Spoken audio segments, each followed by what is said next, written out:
Voici une nouvelle vidéo qui va être consacrée aux produits mixtes. Produits mixtes. Alors, le produit mixte est très intéressant. Vous le verrez pourquoi. En fait, je vais introduire... J'introduirai une autre manière d'établir l'équation d'un plan au travers du produit mixte. L'équation d'un plan peut être vue soit au travers du système d'équations, soit au travers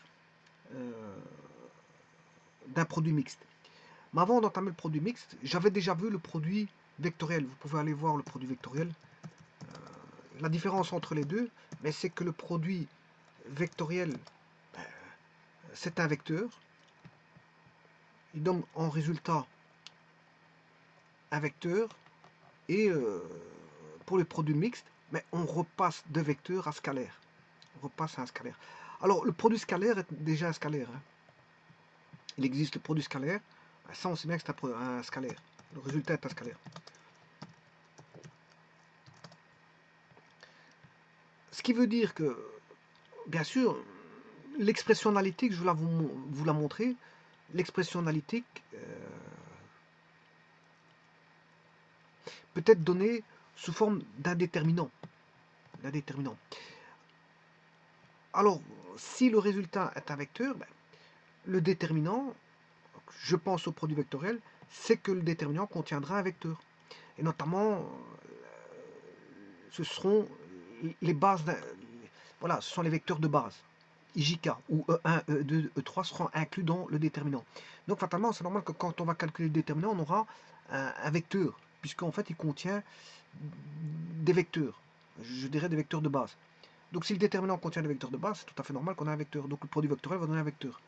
Par contre, le produit mixte, lui, on va retomber sur un déterminant scalaire.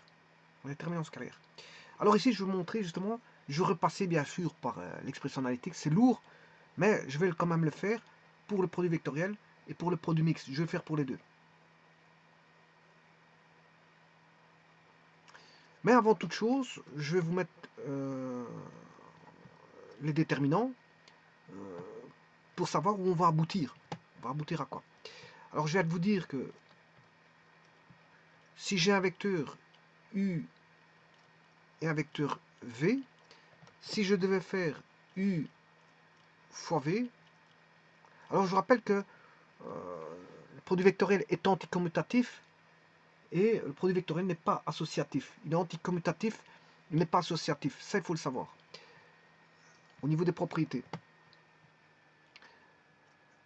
Bien sûr, il faut introduire ici I, J, K. On a les composants de U qui vaut U1, U2. En fait, c'est U1I plus U2J plus U3K. C'est ça que ça veut dire. Ce sont les composantes. Voilà. Et V a ses composantes V1I plus V2J plus V3K. Bon, mais je l'écris sous forme de composantes, voilà, avec plus simplifié. J'ai fait une écriture simplifiée. U1 fois U2, enfin U1, U2, U3, V1, V2, V3. Voilà, produit vectoriel va donner un vecteur que j'appelle W, c'est-à-dire il aura une composante IJK. Alors il faut calculer le déterminant, bien sûr, pour avoir les composantes en IJK. Maintenant, si vous voulez avoir le produit mixte, là je vais faire par exemple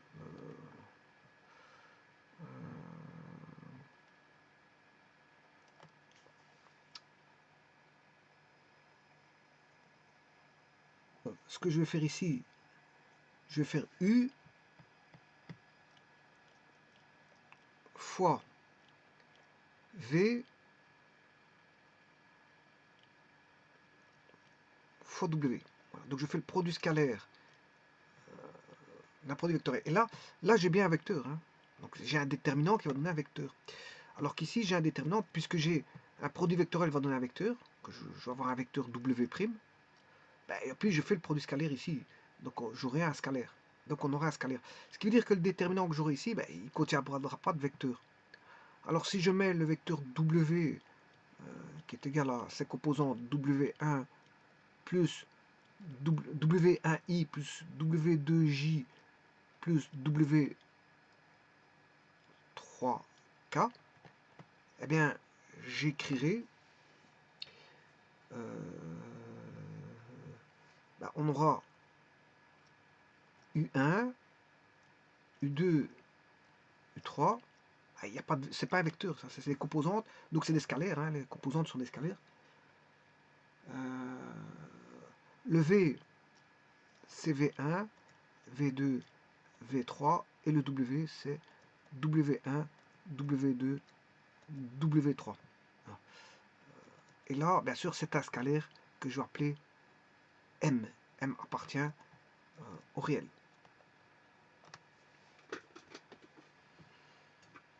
Alors, pas confondre. Donc, vous voyez que ici, j'ai un vecteur, et si vous voulez repasser en scalaire, ben, vous multipliez par un produit scalaire. Donc, on fait un produit scalaire qui contient un produit vectoriel. Et là, vous avez un produit mixte.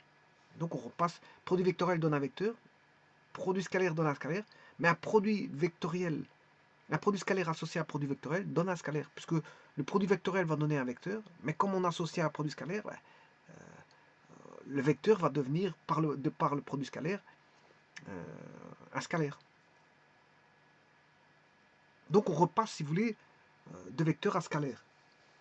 De vecteur à scalaire.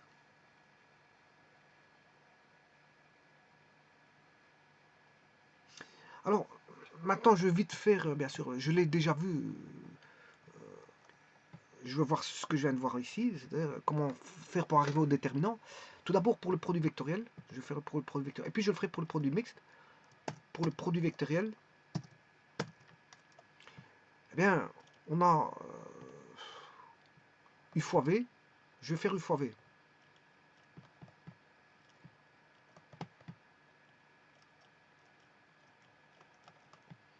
Alors, U fois V, c'est U1I plus U2J plus U3K fois V1I plus V2J plus V3K.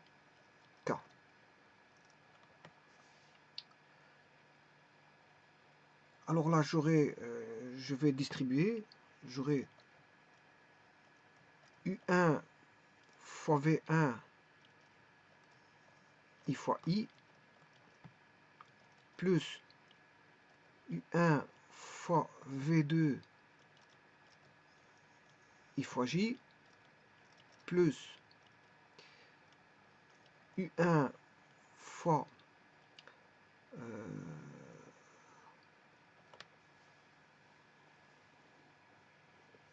V3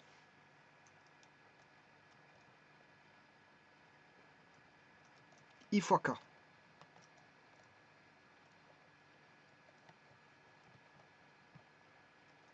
Plus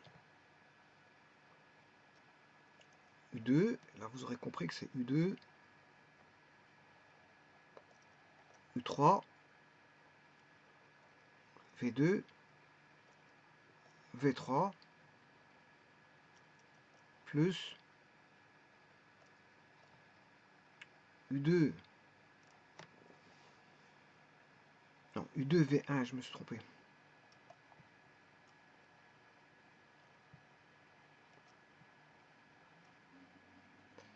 U2, V1, U3, V1.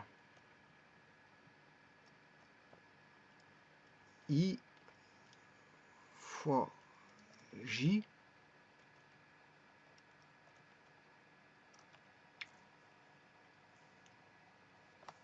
non, je me suis tout court trompé, je crois que bon, c'est parce que je veux aller un peu trop vite. U2, V1, J fois I, voilà, c'est ça.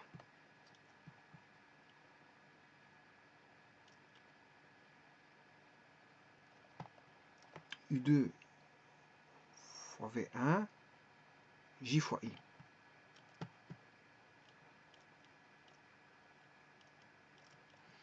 U2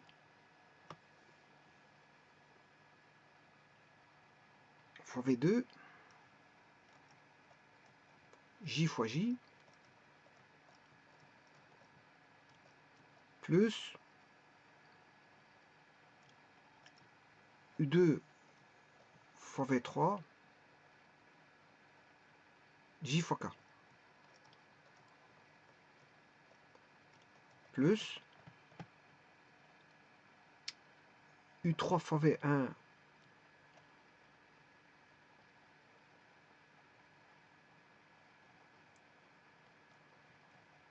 K fois I, U3 fois V2 K fois J,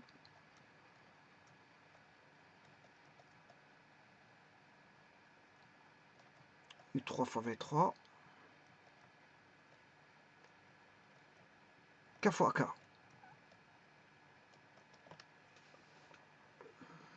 Alors, I fois I, J fois J et K fois K, c'est sinus, c'est 1 fois 1, parce que la norme de I ça fait 1, la norme de l'autre I ça fait 1, 1 fois 1 ça fait 1, et le sinus entre l'angle I et I, c'est le sinus de 0, donc ce qui fait 0. Ce qui veut dire que I fois I fait 0, J fois J ça fait 0, et K fois K ça fait aussi 0.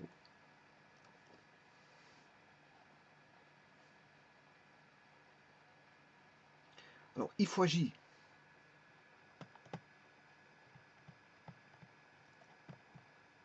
ça fait le vecteur K.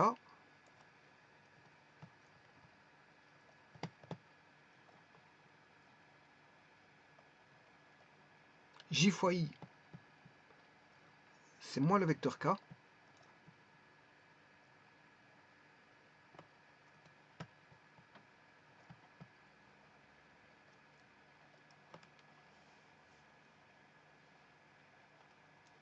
K fois I, c'est J.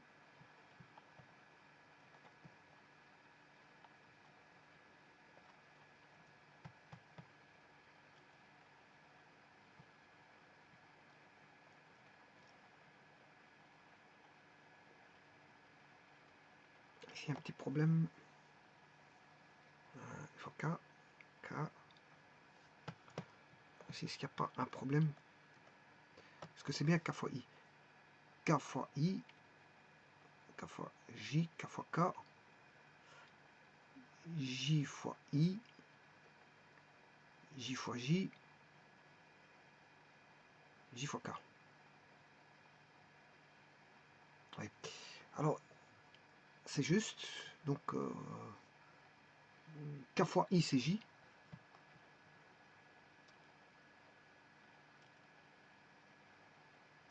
K fois I, c'est J.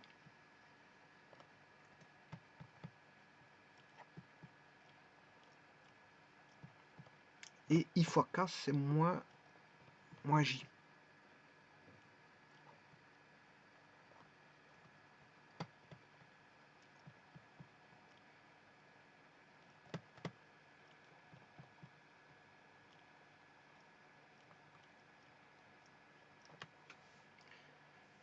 K fois J, c'est moins I. Et J fois K, c'est I.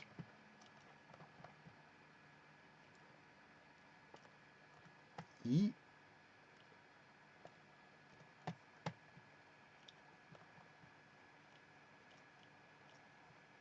Et moins I.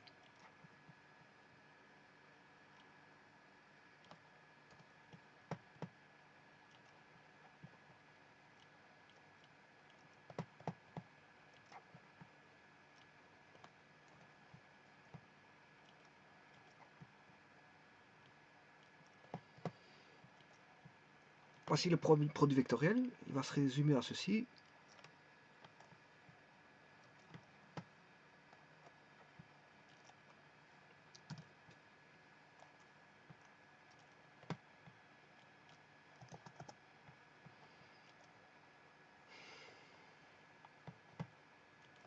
Donc on aura, si je commence par les I, on a U2 fois V3, donc U fois V, en composante I, ça va donner un vecteur dont la composante en I vaut U2V3,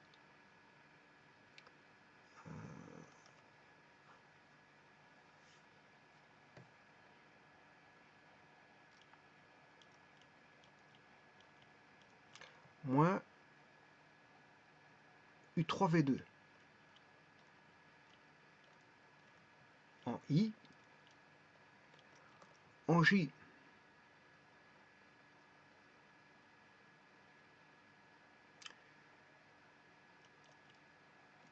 U3 V1 moins U1 V3 en J, et enfin en K.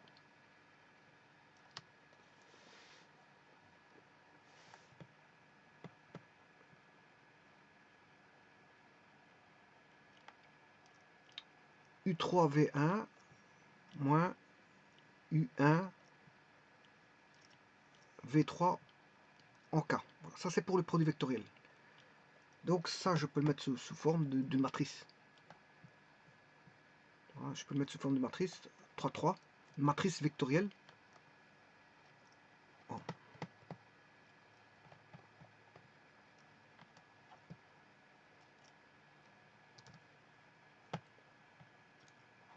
On aura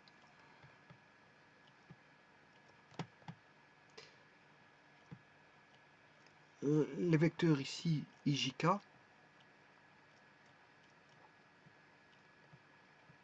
et le déterminant, ben, bien sûr ici ce sera U1, U2,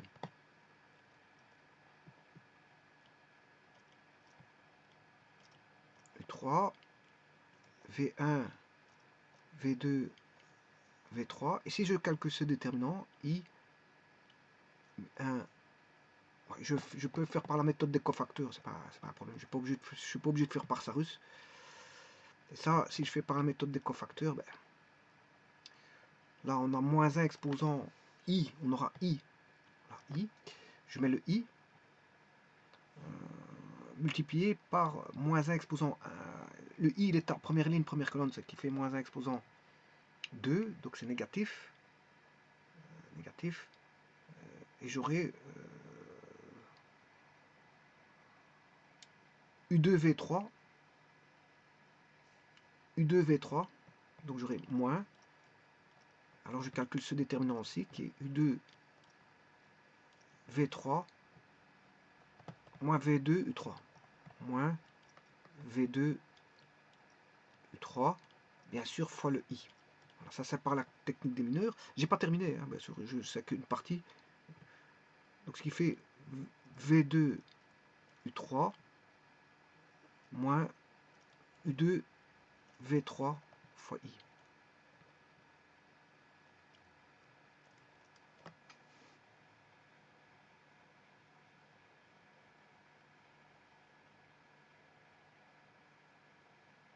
Ici j'ai le contraire.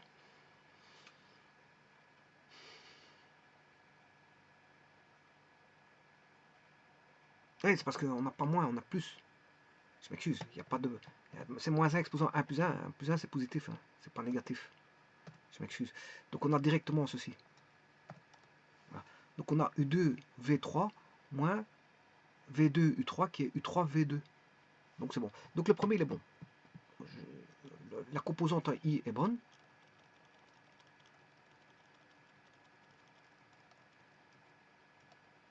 Je vais faire la composante pour J.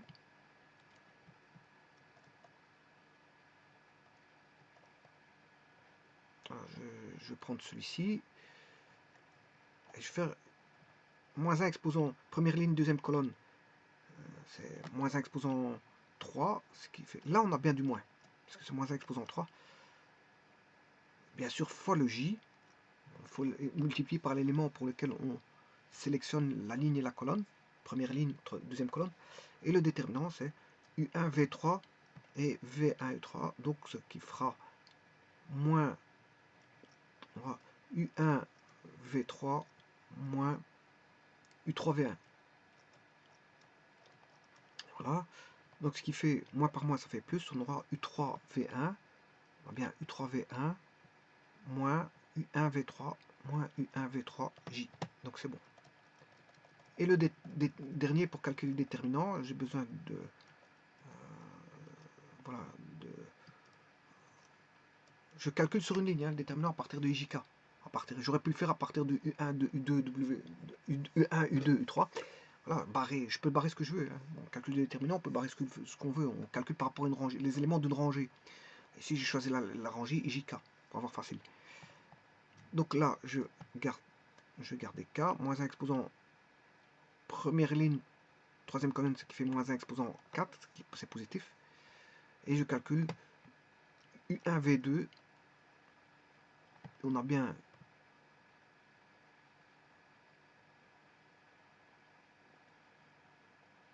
ici, il y a une erreur.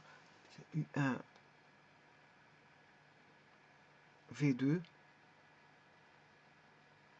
Ouais. Donc ici, une petite erreur. C'est U1, V2. Bon, vous aurez compris que c'est... Je vais corriger, hein, je vais faire la correction. Et je vais vous dire où est l'erreur. C'est U1, V2. U1, V2. Moins U2, V1. Alors, ça c'est bon, je peux vous dire que c'est bon. Pourquoi? Parce que quand vous prenez... Vous devez faire une permutation circulaire. U1,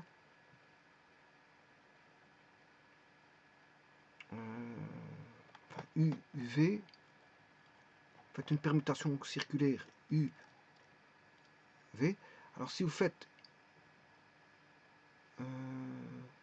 si vous prenez le I, il ne peut pas avoir de U1 ni de V1. C'est comme ça qu'on sait que c'est bon. Il y a U2, V3. Voilà, si je prends le J, il ne peut pas avoir de U2, V2. C'est le cas. Et si je prends le K, il ne peut pas avoir de U3, V3.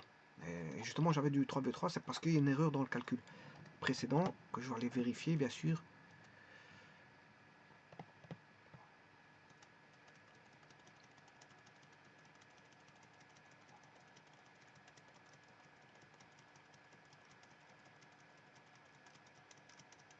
Bon. Je vais recorriger. Ça c'est bon, ça c'est bon, ça c'est bon.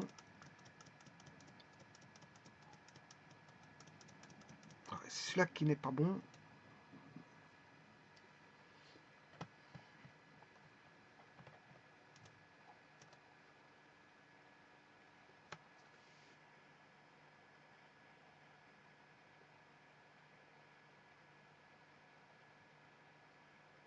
Et c'est moi qui me suis trompé dans la recopie. Hein. C'est U1V2 en K moins U2V1. Donc c'est bon. C'est la recopie qui n'est pas bonne. U2, voilà, il est là. U1V2, U1V2, U1V2, moins U2V1, moins U2V1, K. Voilà, maintenant c'est bon. C'est une recopie, c'est dans la recopie, je me suis trompé dans la recopie. U1V2, moins U2V1. U1V2 moins U2V1, donc c'est bon. C'est une erreur dans une recopie, j'ai recopié du I à la place du K. Ou je ne sais pas ce que j'ai recopié, c'est du... Oui, comme j'avais du U2V3 je crois, ben, donc j'ai recopié du I à la place du K. Bon, ça c'est pour le produit vectoriel. Donc le produit vectoriel, on sait que c'est un déterminant. On sait bien que c'est un déterminant. Maintenant je vais faire le produit mixte. Faire le produit mixte. Alors pour le produit mixte, donc ça c'est le produit vectoriel. On a au niveau l'écriture, au niveau expression analytique, qui est là, c'est l'expression analytique du produit vectoriel, mais en plus de ça, on retient cette expression, si vous voulez, au moyen d'un déterminant. C'est plus facile. Eh bien, je vais faire la même chose avec le produit mixte, cette fois-ci, connaissant le produit vectoriel.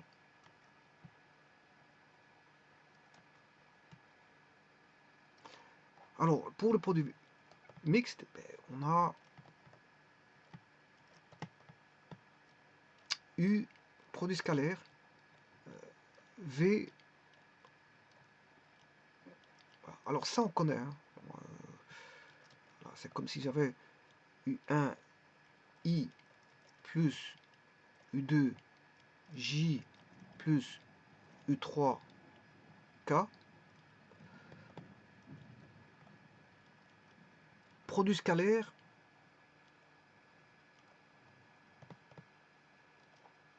En fait, c'est cette expression analytique.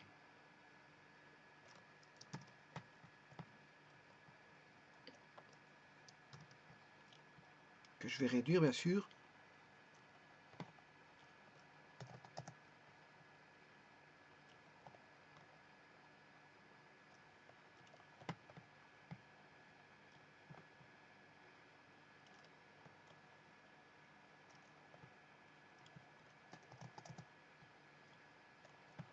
Bon, je vais mettre un petit peu d'ordre, hein, je m'excuse parce que ici...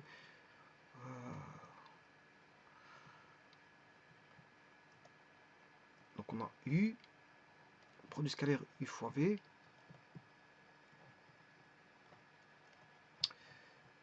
On a U1i plus U2j plus U3 fois K, produit scalaire. Et l'expression analytique du produit vectoriel que voici.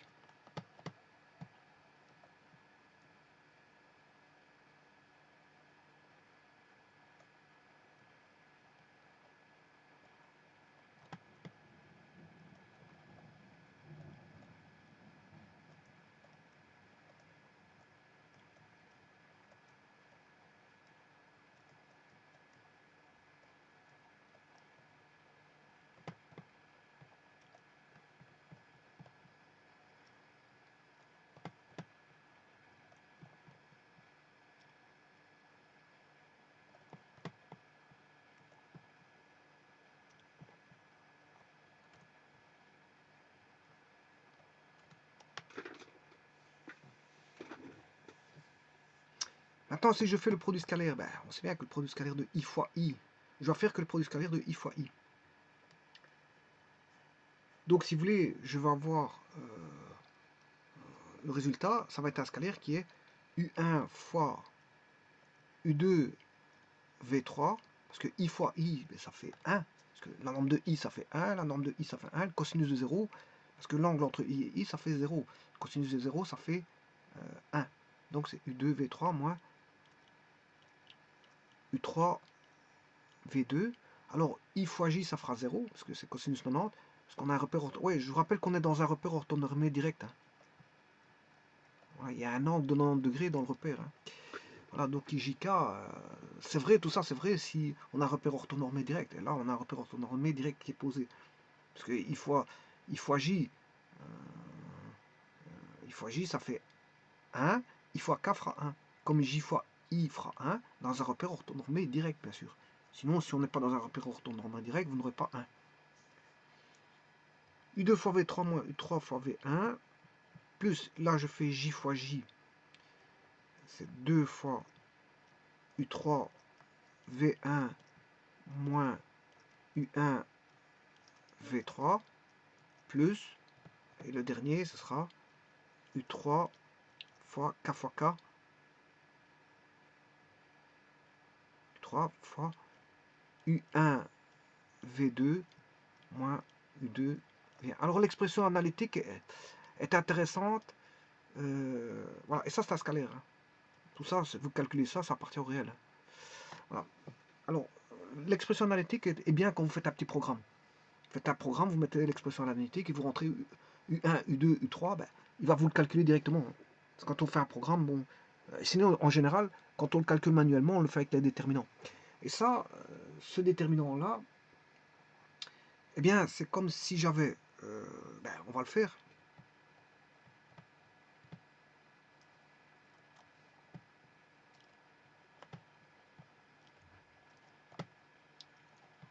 On va le faire maintenant, on va le retenir à l'aide d'un déterminant, parce qu'on ne retient pas cette expression analytique, je vous le dis tout de suite. Produit scalaire de V fois W. Alors V fois W, c'est, je viens de vous dire que c'était IJK. IJK, V, c'est V1, V2, V3 et W, c'est W1 fois W2 fois W3. Voilà. Et maintenant, je vais faire le produit mixte. Eh bien, je vais multiplier juste la première, ceci, je vais faire U fois I. Donc, je vais faire U fois I. C'est un déterminant matriciel. Hein. U fois J, c'est les propriétés des déterminants. Je multiplie, quand on multiplie, quand on a un coefficient qui multiplie un déterminant, ben, ça veut dire qu'il multiplie une rangée. C'est ce que je fais ici. Mais juste ici, ce sont des vecteurs et un produit scalaire. C'est juste ça. U fois K. Voilà. Alors, je répète ça, ça fait V1, V2, V3, W1, W2, W3. Et donc, là, ben, U fois I, ben, c'est U1 fois I, plus U2 fois I, enfin U1 fois I, c'est U1 fois I, plus U2 I fois I, plus U3, enfin, le U fois I n'est rien d'autre que U c'est U1 I, plus U2 J, plus U3 K. Voilà. Mais si vous faites le produit scalaire, je viens de vous dire qu'on a un repère orthonormé direct. Si je fais fois I, eh ben, je dois faire ceci fois I. Voilà, je fais fois I. Voilà, donc U fois I. Et vous savez bien que, comme j'ai un repère orthonormé direct, ben, U2, si je distribue U1 fois I, ça fait U1. U2 fois J, ça fera 0. Et U3 fois K, ça fera 0. Donc, on va récolter, si vous voulez, U1. Et on en fait de même avec U fois I fera U1, si vous voulez. C'est ça que ça veut dire. Hein. Voilà, on aura U1. U fois J fera U2. Et U fois K fera U3. Par la même raison que je viens d'expliquer maintenant, vous l'appliquez 2 autres fois. Une pour I, je vous l'ai expliqué, et vous le faites pour J et pour K. Voilà. Et bien sûr, le restant ne change pas. Je ne vois pas pourquoi ça devrait changer.